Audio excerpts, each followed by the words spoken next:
Bore da i chi gyd, a diolch yn fawr iawn i chi am ymuno gyda ni bore yma ar gyfer ein gwem yna i baratoi i ddarparu'r cymhwyster dilyniant mewn gosod briciau. Good morning to you all. Thank you very much for joining us on our webinar on how to prepare to deliver the progression qualification in bricklaying. Rydym yn gweithio adre, felly ymddeiriadau ymlaen llaw am unrhyw sŵn yn y cefndir ac unrhyw oedi yn y sleidiau. We are all working from home, therefore I apologise in advance for any background noise and any delay in the slides. Dyma'r trydydd webinar ar y meysydd masnach unigol ar gyfer y gymhwyster dilyniant. Gallwch gyfrestru ar weddill y webinarau yma ar wefan Sgiliau i Gymru. Diolch yn fawr iawn i chi gyd am ymunodd ar y webinarau ar gyfer y sylfaen. Mae pob recordiad ar wefan Sgiliau i Gymru. This is the third in a series of webinars on the individual trade-specific areas for the progression qualifications. The links to register all the remaining webinars can be found on the Skills for Wales website. Thank you to all who joined the foundation webinars. All recordings can be found on the Skills for Wales website also. Fe fyddwch yn derbyn e-bost cyn diwedd y webinar gyda link i'n harolwr a'r pwynt pŵer yma yn y Gymraeg a'r Saesneg. Byddai'n ddiolchgar iawn pydach chi'n cymeryd yr amser i lenwi ein harolwg gan bod eich adborth yn werthfawr iawn i ni. You will receive an email before the session ends with a link to a survey and also this PowerPoint in English and Welsh. We would be very grateful if you could take the time to fill in this survey as your feedback is very valuable to us. Dyma beth fyddwn ni'n mynd trwyddo bore yma. Fe fyddwn ni'n rhoi'r croeso ar chyflwyniadau. Fe fyddwn ni'n esbonio pam mae gennym ni gymwysterau newydd ac yna yn edrych ar gynnwys y cymhwyster dilyniant gan edrych ar gosod briciau yn benodol. Yna edrych ar strwythur yr unedau ac yn rhoi amlinelliad o'r asesiadau. Yna fyddwn edrych ar yr adnoddau a fydd ar gael i chi cyn symud ymlaen at y camau nesaf, y taith cymeradwyo a'r trefniadau trosiannol. I gloi, fe fyddwn yn rhoi cyfle i chi ofyn unrhyw gwestiynau. Plis rhowch eich gwestiynau yn y tab cwestiynau sydd ar y llaw dde o'ch sgrin. This is what we will be discussing this morning. We will be briefly going over the transformation of these new qualifications. We will look at the progression qualification content, looking specifically on bricklaying, the structure of the units and outline of the assessments. We will then have a look at the resources available for you before moving on to the next steps. We will then go over the approval journey for your centre and look at the transition arrangements that are in place. And then you'll have an opportunity for you to ask us any questions. Please type in any questions that you have throughout this webinar in the questions tab on the right-hand side of your screen. Fe fydd y cyflwyniad yn para tua awr gyda hanner awr i ateb eich cwestiynau. The presentation will last around an hour with around 30 minutes for your questions. Felly dyma i chi eich cyflwynwyr heddi. Here are your presenters today. We have David Pye, who's the Technical Advisor for Building Services at City and Guilds, and Ian Roberts, who's the Technical Advisor for Construction at City and Guilds, and myself, Angharad Lloyd-Bainan, who's the Business Manager for City and Guilds for Wales. Nawr, fe gan ni Paul sydyn i wybod am eich dealltwriaeth chi am y cymwysterau newydd yma. Now we will have a quick poll to get your understanding of the new qualifications. Please rhowch eich lefel o dealltwriaeth gyda 5 yr uchaf. Please give your level of understanding with 5 being the highest.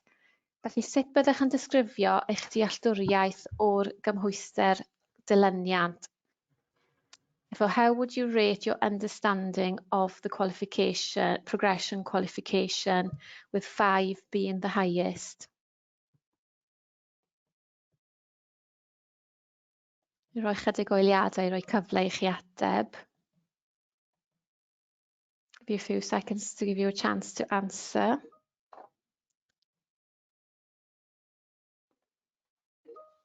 Diolch yn fawr iawn i chi. O hyd yn ddiddorol i weld eich atebion, yn gobeithio erbyn diwedd y webinar bydd fwy o ddealltwriaeth gyda chi. Thank you very much. Very interesting indeed. I'm sure you'll have a greater understanding by the end of the webinar. Therefore, if we have a quick look at why the transformation of these qualifications, I'm sure you're all fully aware of why these transformations have been put in place. I'm only going to touch on this briefly. So in February 2018, Qualifications Wales published the Building the Future report, which is a sector review of the qualifications and the qualification system in the construction and the built environment in Wales. The report summarised the views of learning providers and a range of professional and representative bodies, together with more than 100 employers and over 900 learners. It included findings from their own review of a sample of qualifications and an international comparison study. Qualifications Wales' outlined findings were that there were inconsistent assessment practice, that assessment is often not well managed and quality assurance can be inconsistent, and some areas of learning are not effectively assessed. There was a need for learners to be able to deal with a range of tasks and to be able to problem solve, which we have incorporated into the new qualifications. And there was a need that qualifications that needed to meet the skills needs of Wales, such as heritage buildings, traditional materials, tools and techniques, and how they've changed over time, together with new and emerging technologies in trades. They needed to rationalise the amount of 400 plus technical and vocational qualifications in the construction and built environment sector, and the need for having coherence in these qualifications. And the key to keep portability between nations. So the consortium of EAL and City and Guilds have been working with sector bodies to facilitate this and using recognised standards for each trade. So the stakeholder engagement, this content has been developed in conjunction with a number of stakeholders, so technical consultants from across Wales, technical working groups and forums, different focus groups, stakeholder focus forums including BACH, current practitioners across Wales, and liaising with industry including micro, small, medium and large contractors across the sector. And this throughout all this have an agreement with Qualifications Wales. On the next slide, it just goes over a brief, some questions that you may have. You will have a copy of this presentation for you to be able to refer back to it. You can go to the next slide. Thank you, Ian. And this is just an overview of the progression qualification of the different routes available for the learners. So option A would be complete 1 year in full-time learning before securing an apprenticeship. Option B of the progression qualification would be to complete 2 years in full-time learning before securing an apprenticeship. And option C then would be a direct entry to an apprenticeship from 2022. The foundation qualification is the entry point for learners who wish to start their journey towards occupational competence in a construction or building services engineering trade. The progression qualification has been designed as an optional second year for learners to do after the foundation qualification. It is particularly useful as a meaningful programme of study in full-time education if a learner has not secured an apprenticeship place. Diolch, Ian. Hoffwn nawr drosglwyddo chi I David Pye a fydd yn eich tywysg trwy y sleidiau nesaf. I would now like to pass you over to David Pye, who will take you through the next few slides. Diolch, David. Thank you. Thank you very much, Anne-Harrod, and good morning, everyone. Can we move on to the next slide, please, Ian? Thank you. We would like to introduce you to the joint branded documents relating to the progression qualification. The qualification handbook is a starting point and contains information on staffing, resources, summary of assessment and qualification content. You will also have an assessment pack and the project pack, which gives an in-depth information on the assessment requirements. such as centre practicals, resource lists, how to conduct centre assessments, and so on. These will also be available in the Welsh language and will be available shortly on the consortium website. Next slide, please, Ian.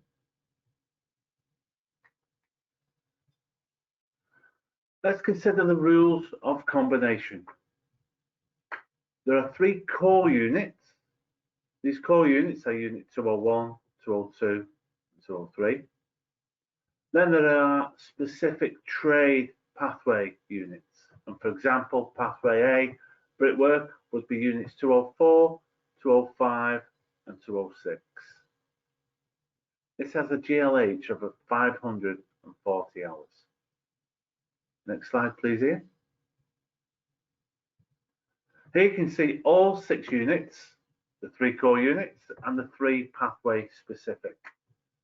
In this case, we have brickwork core, then setting out and erecting masonry structures.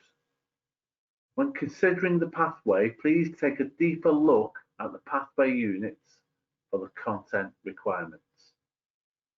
Next slide, please, Ian.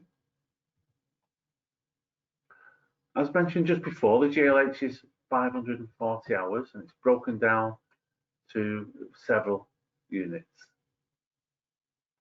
So we have across that 540, 100 for pathways, 378 and just 62 GLH for assessment.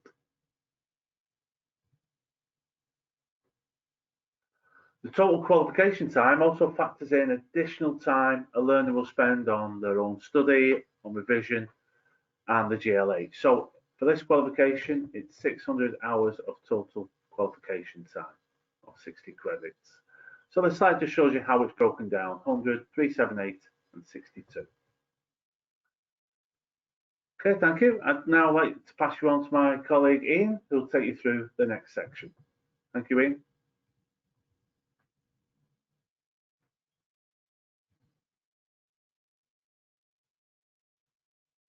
Thank you, David and Anne Harrod, and welcome, ladies and gentlemen. Now let's take a look into the units themselves.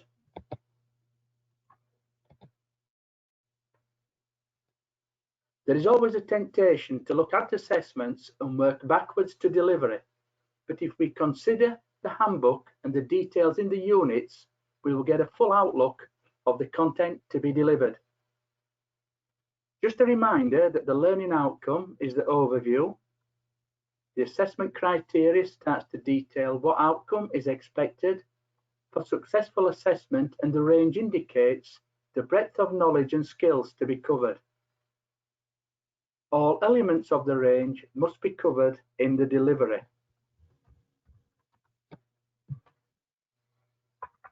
Here you can see we have highlighted is Unit 202. Changing practices over time.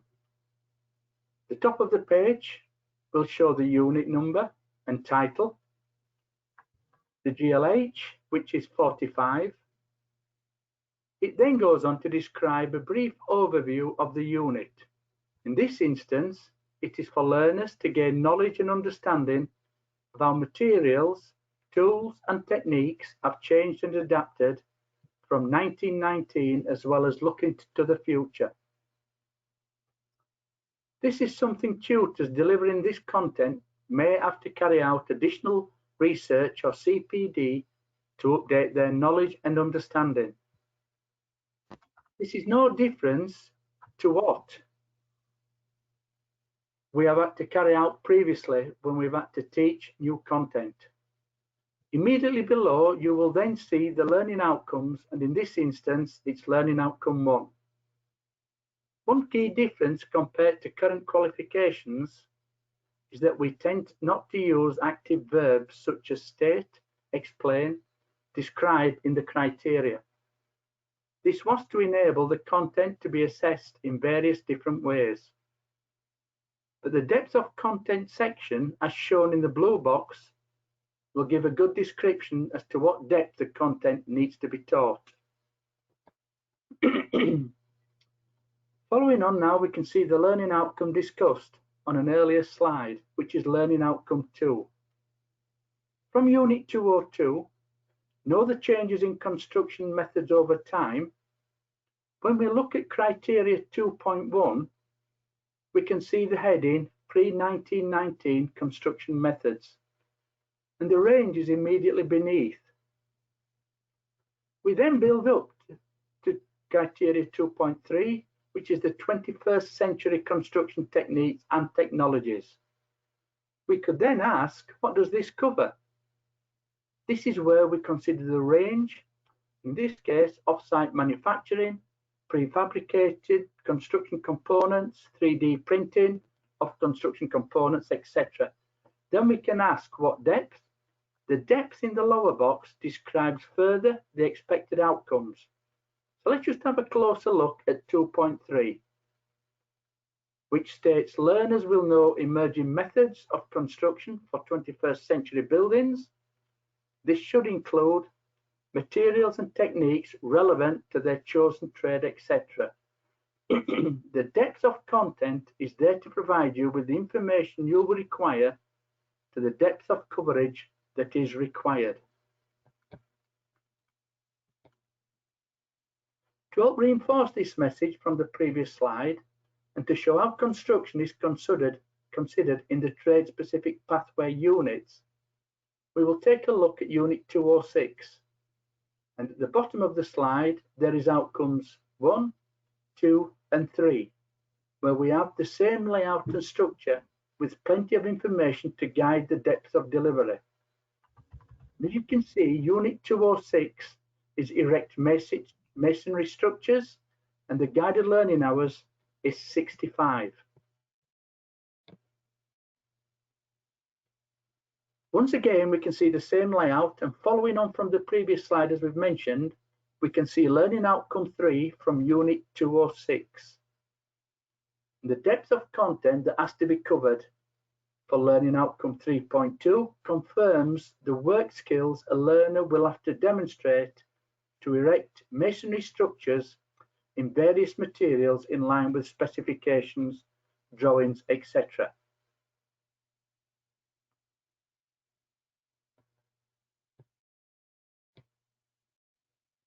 So let's now take a closer look at assessment.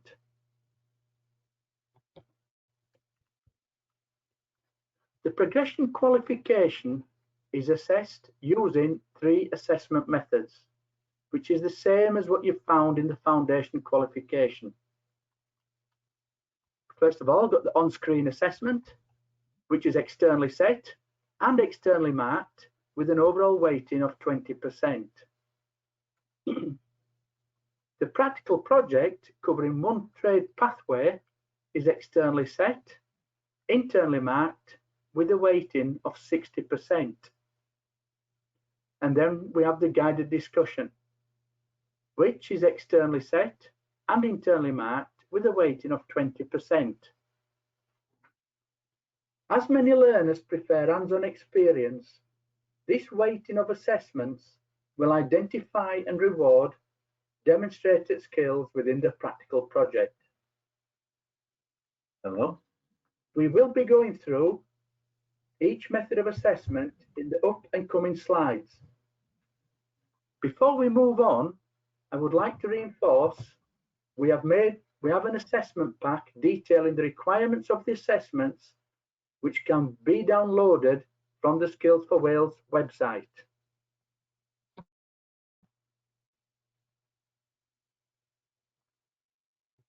So the on-screen assessments covering the 3 core units is 70 minutes long and contains 45 questions. It is recommended that this is taken prior to the practical and guided discussion. The practical project, which is made up of 3 tasks that require the learner to plan, perform, and evaluate. This has to be taken before the guided discussion. The guided discussion contains 2 parts, including the learner's reflection on the practical project, and this method of assessment is externally set internally marked and externally verified. And the guided discussion can only take place once the learner has completed the practical project.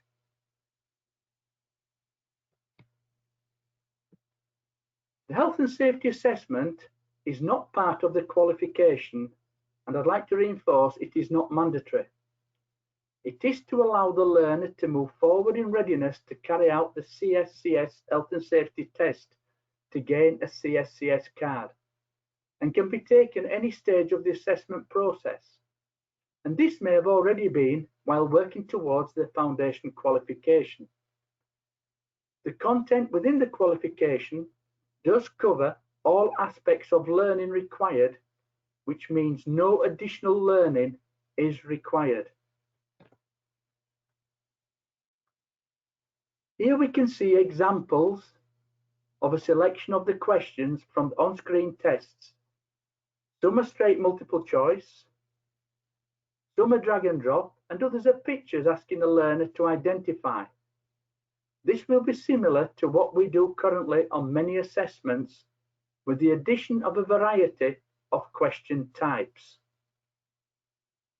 The test can be taken at any stage in the assessment process, although it is recommended that it is completed prior to the practical project and guided discussion taking place.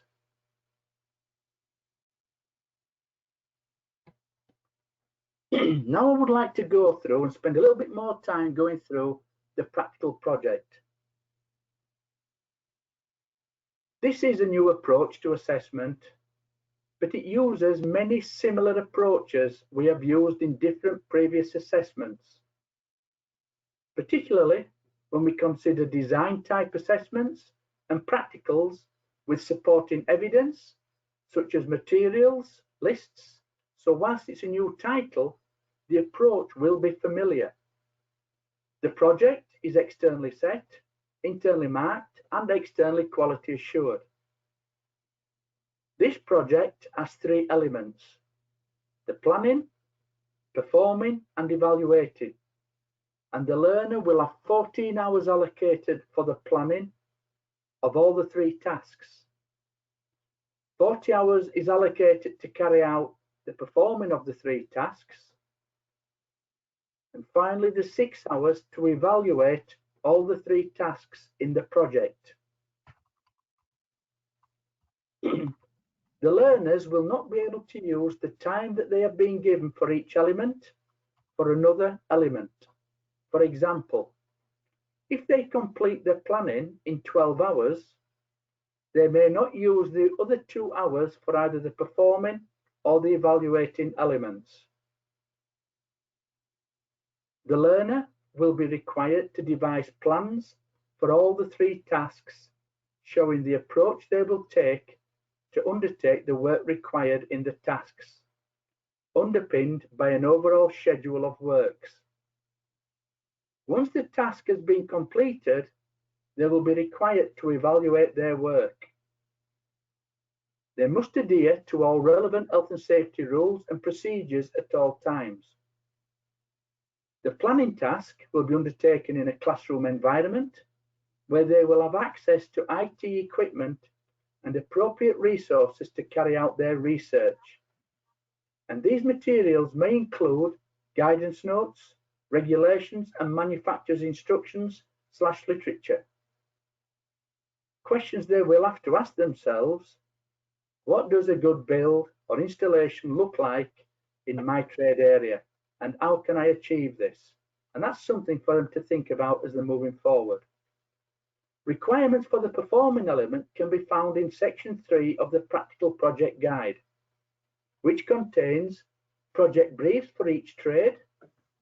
If the learner completes in less time, they cannot use the extra time in the other elements of this project, or take time from other elements to add time here. Once learners have completed the performing elements of the project, they must produce one evaluation report which reflects on the whole project and includes all tasks. This will be undertaken in a classroom environment under supervision from centre staff ensuring learners have access to their planning documentation to support the review and evaluation of activity. With regards to the marking of the planning, performing and evaluation, there is a marking grid located within the assessment pack to be used for each element. And we will be taking a deeper dive into the marking grid in future dedicated sessions. So please look out for future webinars and possibly face-to-face sessions should restrictions reduce in future. Here we can see an example of the practical project that provides an assessment brief. This is to try and make the assessment as realistic as we possibly can and prepare the learner for the realistic working environment. The assessment is made up of 3 activities. Activity A is a setting out. Activity B, as you can see, is building a cavity wall. And finally, task C is a solid wall with pier and stone panel within the 40 hours that they are allocated. Here you can see 2 hours are allocated to the setting out, 17 hours allocated to the construction of a cavity wall, and 20 hours to the building of a solid wall. Each task has set measurements that the learner will have to work towards. These sample assessments are available from the Skills for Wales website, so please take a look if you haven't already done so. Continuing from the previous slide, which referred to the 3 tasks that the learner would have to complete, you can see on the left of the screen the materials list, tools and equipment that will be required. There will be an overview materials list for the centres to help plan and prepare. But this, along with tools and equipment list, isn't to be shared with the learner, as they will make their own as part of their planning activity. On the right-hand side of the slide shows the marking grid. This grid helps us to grade the learner as we use the tolerances to apply marks such as door square within 1 to 3 millimeters, to gain marks between 1 to 3. This is an approach used in some previous qualifications such as the 6705, so should be familiar with tutors. But if not, it's a fairly straightforward method and is similar to the approach on the Wales Skills competitions.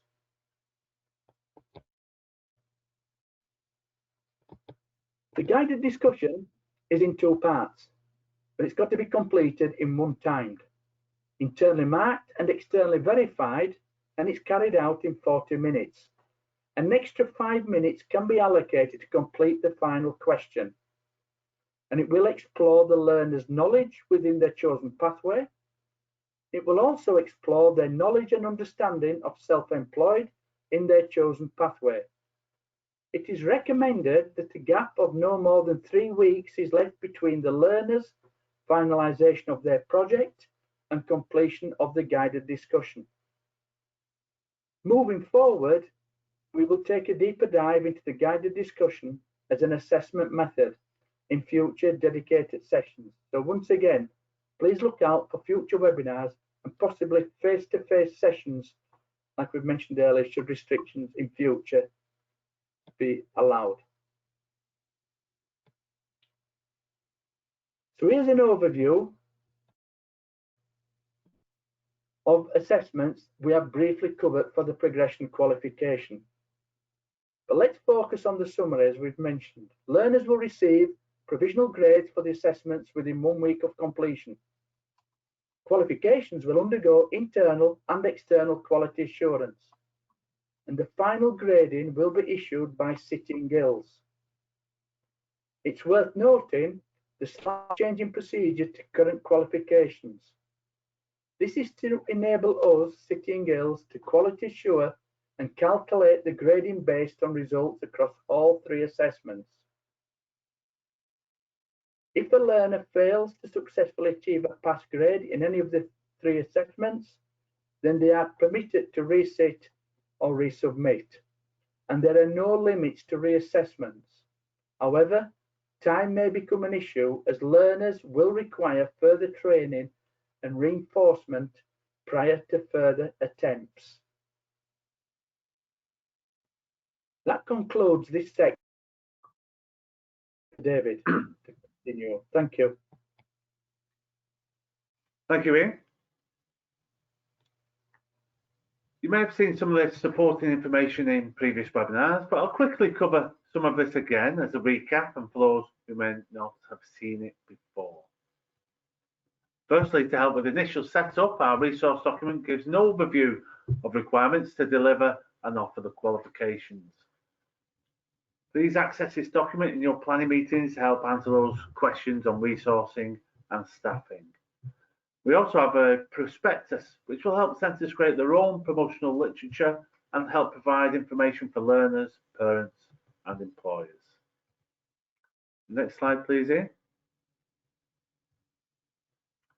Here we can see an exemplar of our adaptable delivery planner.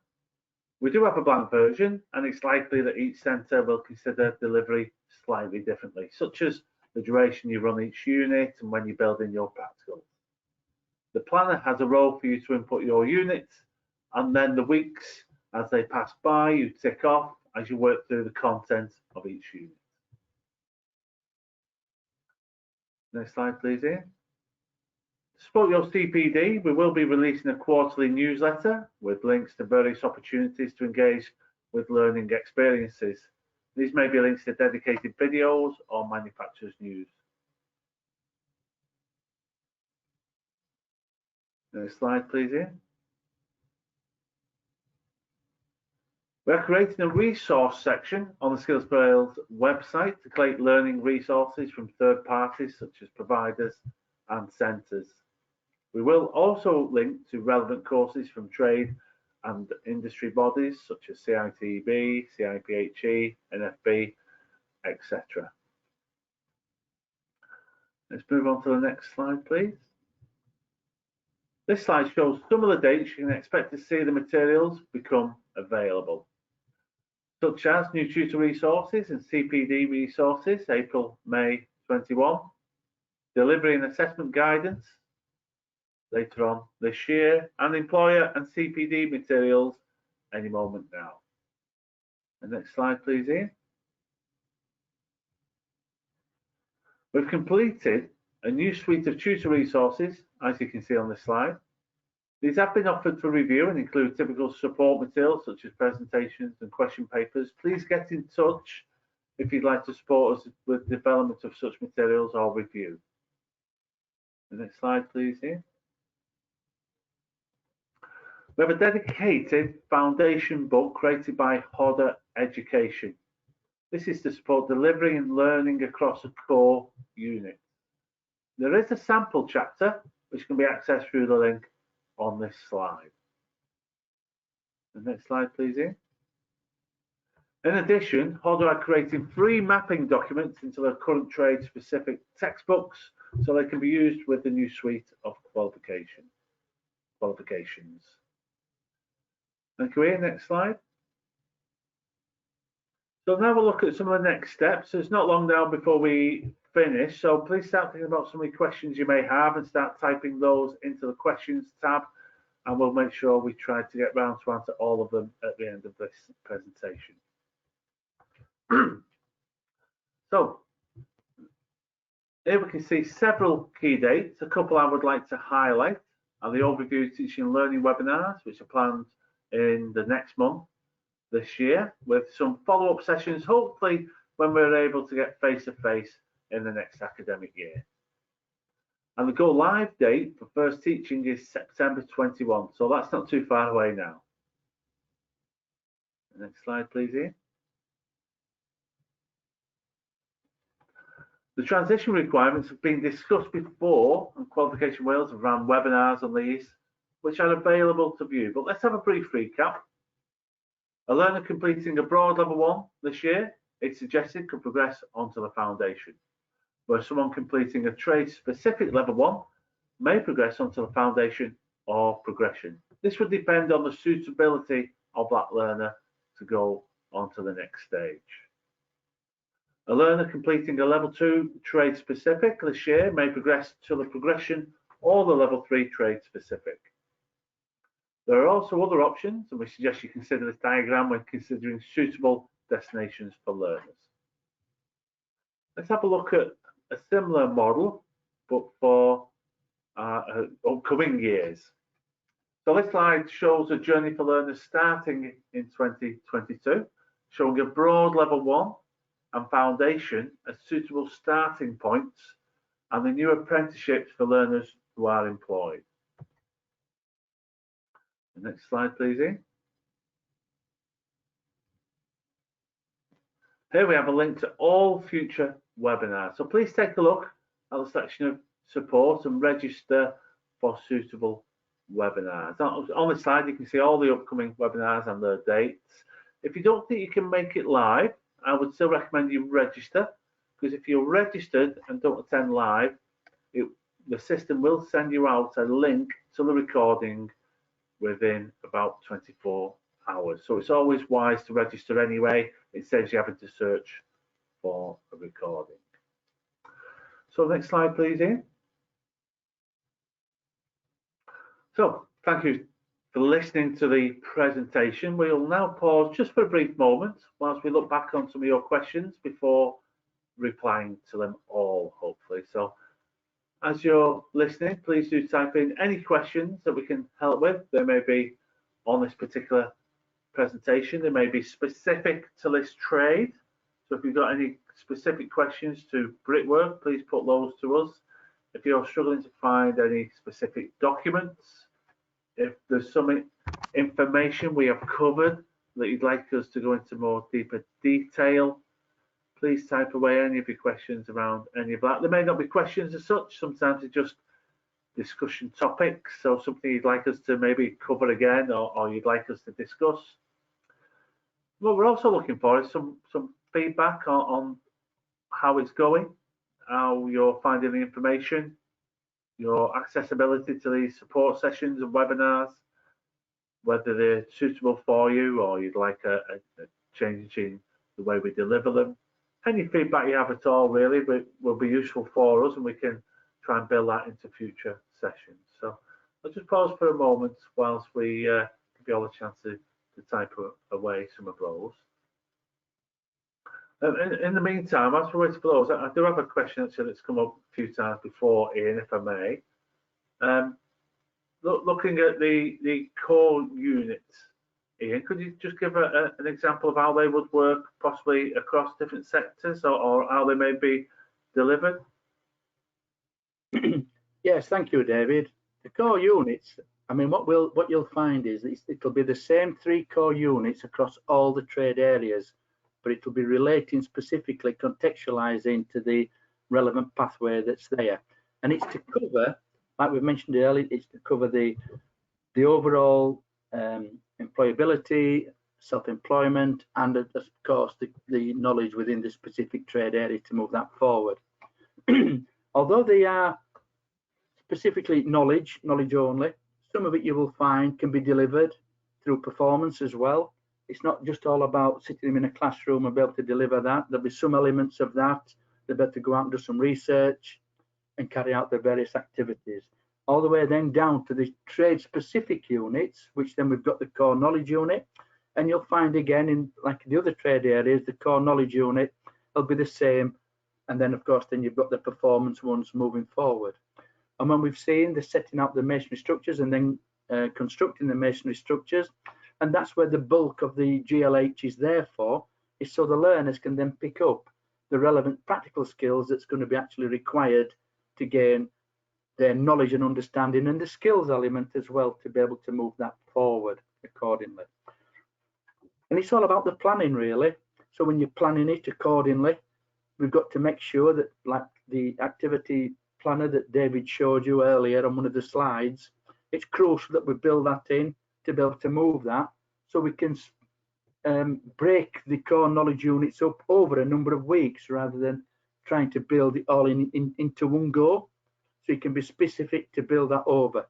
But it is, again, like we've mentioned earlier, about the emerging new technologies, about pre-1919 buildings up to the current day methodology that's in there and current practices. That's probably something that the industry has been lacking, and that's what the review identified, and that's why it's actually being built in now to be able to move that forward. So it is to get people's knowledge and understanding of what pre-1919 buildings are about, so people can have a good knowledge and understanding when they actually carry out some work on these types of buildings. They know how to carry it out in the correct way, in the correct manner, so it's not alien to them, so they are aware of that to be able to move that forward. There is a lot more, like we've said, we're going to be covering moving forward. We're going to be taking deeper dive into the guided discussions and to the projects, but also into the content as well as we get closer to the delivery date. And also the support will be there for people as well moving on from September. It's not as though we're going to just be leaving you to carry on your own. We've got the updated CPD newsletter that David's mentioned that comes out on a quarterly basis. The first one is due end of this month, but also there'll be the surgeries that we'll be able to provide as well, whether they've got to be through Teams meetings or hopefully face to face. That only time will tell. I hope that answers the question, David. Definitely. Thank you very much, Ian. We don't have any questions coming through. That might be that we've been able to cover everything during the presentation, which would be great. But do start thinking about some of your feedback as well. It's interesting to us if you're planning on delivering this qualification this September, or you're looking to deliver this qualification in September 22. If you have any thoughts on that currently, please could you just type that into the chat or the questions. That'd be useful, helpful feedback for us. And do have another question that you mentioned during the presentation, Ian, a very interesting point on the way the qualifications are written around topics. So previously, many of the format for creating qualifications required verbs, which would be describe, state, illustrate, and so on. And you touched upon it just before. That makes it quite restrictive when you are then creating an assessment for it, because you have to create the model of assessment to that specific verb. You have no flexibility. Where when it is written around more topic-based and more around knowledge or practical, it gives much more flexibility. Could you just expand on that a little bit more, Ian, as the impact that will make on us creating the appropriate assessments and therefore the impact on delivery and assessment for the providers? Yes, I mean, what we've got to remember as well is the progression qualification is wrote hand in glove, very similar to the occupational competency statements, in line with the National Occupational Standards that used to be. And the main reason for that is that the learner is ready and prepared then, so they can sidestep across into the apprenticeship. So it's not a big jump, it's a smooth transition across. So the reason they're there for is to try and make it more user-friendly for people to be able to understand how you describe things, how you carry things, state and purpose and things like that, to be able to move it forward. So that's where the assessments have actually been derived from as well, and same with the unit and the content that's in the actual units as well. It's not just something that's highlighted within the review, because the review did specify that it's got to be, so the qualifications are portable as well. So that's giving that opportunity to become portable. And not only that, it's also to help them to gain the relevant competency card to be able to get out there into industry, to be able to move that forward. So by building these verbs in, it's hopefully making things a little bit more easy to understand as well for people, for tutors especially, when you're actually, we're not saying we're trying to complicate things, we're trying to make it a little bit more user friendly for people to understand. So we've cut out the draconian statements that used to be in there, that we used to identify and see within the National Occupational Standards. So it's more, you can understand them more, and you can read them more. And not only that, they've got to be user friendly as well for the learner, because it's crucial that the learner understands these moving forward. Because I, like many, I'll be honest with you, when the National Occupational Standards were there, even I couldn't understand some statements that they came out with and what the expectations were. And this is what we're hoping that we've been able to cover now by putting this into this particular format, being able to move forward. But as I've said, it's got to be in line with the occupational competency statements, but we have used additional verbs to try and help draw that out to make it more user friendly for people to understand moving forward. Thank you, David. Thank you very much, Ian. We do have a point that's been put to us, which I could read out.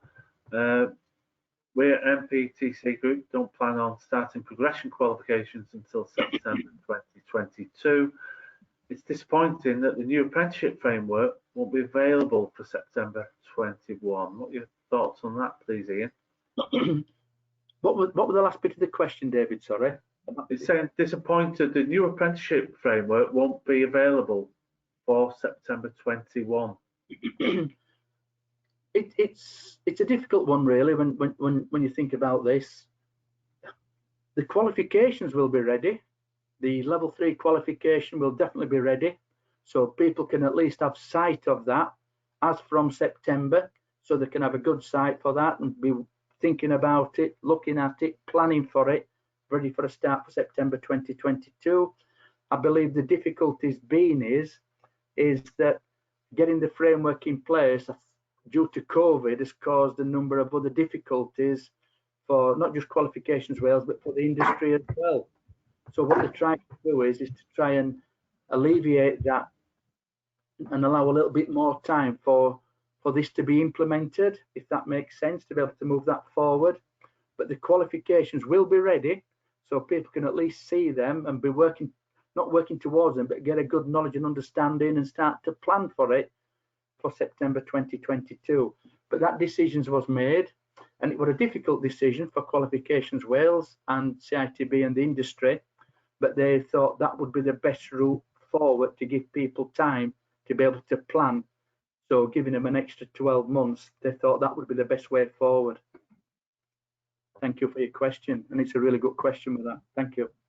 Thanks, Ian. I think it's important to note then that the qualification is ready, and that is there. In some ways, it gives you an opportunity to become familiar with that that qualification before you have to offer the framework. So the framework will follow in due course, but the qualification will be ready to view from September 21. So we have that's the only point we have currently. What we'll do, I think, Ian, is if we can move on to the last final couple of slides, what we can do then is double back and make sure there's no further questions. We can answer them if they come up, but we can just complete the last. And if anybody would like to raise a point, Dave, we're more than happy to give them an opportunity to talk, can't we? To give them that opportunity to discuss it with everybody else if they want to raise a point. We need to move forward. Yeah, definitely. If anyone wants to raise a point, or if the person who made that point wants to discuss it, please just drop it into the questions tab that you're happy to discuss it, or any other points, and we can unmute people and they can contribute to the webinar. So we can do that quite easily if that will help you describe your own points. Mentioned it earlier that the feedback really does help. We are looking for feedback. You will have an email following this webinar. Please do. I know it takes a bit of time. You need to find extra time to fill it in. It doesn't take long, and anything you can share just really helps us improve what we do in offering these support sessions for you. Please let us know what you're looking for, what works well, what hasn't worked well, good and bad. It all helps us improve what we're doing. So please do take just a few moments to offer that feedback. I think there's one final slide here.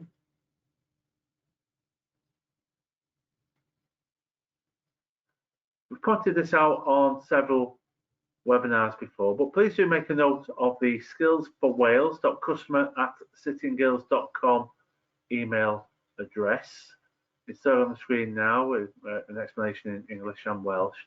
So please make a note of that. Any queries or feedback in addition to what you normally share, please record, document, and send it into that email address. It'll be logged officially then and shared officially. Myself and Ian can help with lots of different queries, but it's good sometimes if it's a bigger query to have it logged officially, and then we can share feedback following that. So there's just a final couple of slides. We will double back to the questions now, but just in case I forget later, a big thank you for you all taking more time out of your days. I know it's a very busy time at centres currently, a lot of pressure with trying to get achievements for learners and support your learners with those progression and achievements this year. So we do appreciate you taking time, and hopefully it's been of value. And if you want anything improving, please do let us know. But I'll double back to the questions now. Well, there's no further questions coming in, so we won't keep you on there any longer than we need to. If the conversation is dried up and you've nothing else to discuss for now, we'll just give it a few more seconds. So final shout out to type out any questions, and if not, we can close for today. Yeah, I mean, what I'd like to say is thank you all for attending. I know it's difficult times at this moment in time, because obviously the progression and the foundation is going to go live this September, but the delay in it's not really a delay, it's just a postponement in going live with the level 3 qualification. It's not ideal, but to be honest, it's for the right reasons. But that decision's been made, especially due to COVID and what's currently been happening for the past 12 months. But the qualifications will be ready, the level 3, and they will be ready for June. They should be on the website by June. We put them on the website as soon as it's in the English and as well as Welsh. So that's when it goes up live onto the website, so people can gain access to them. And like always, David and I and HEAL as well, we're always available to answer any questions if you have anything to move forward. And the only thing I can say is that we are here to work with you. It is a journey that we're all going on, and please keep in touch. And we will still be holding as focus group meetings. They will still be continuing throughout to make sure we can keep people going along this journey. But we'll also be asking for your feedback as well on certain things. So we'll be sending still some information out, asking for your feedback. So there's still opportunities to influence what's actually been developing at this moment in time. The progression, qualification, all the documents, whatever, should be up on the website by the middle of May, because they'll be in the Welsh translation as well as English. So then you can gain access to them, and we'll let you know as soon as all them are up on the website for you to look at as well. Yeah, well said. Thank you very much, Ian. So yeah, just a final thank you very much to everyone, and thank you to Ian for pulling this presentation together and the information. There's been a lot of dedication and hard work that Ian's working on all these documents and pulling these presentations together. So thank you very much, Ian and Harrod, and from the team here, enjoy the rest of your day. Thank you very much. Goodbye. Thank you, everybody. Take care and keep safe.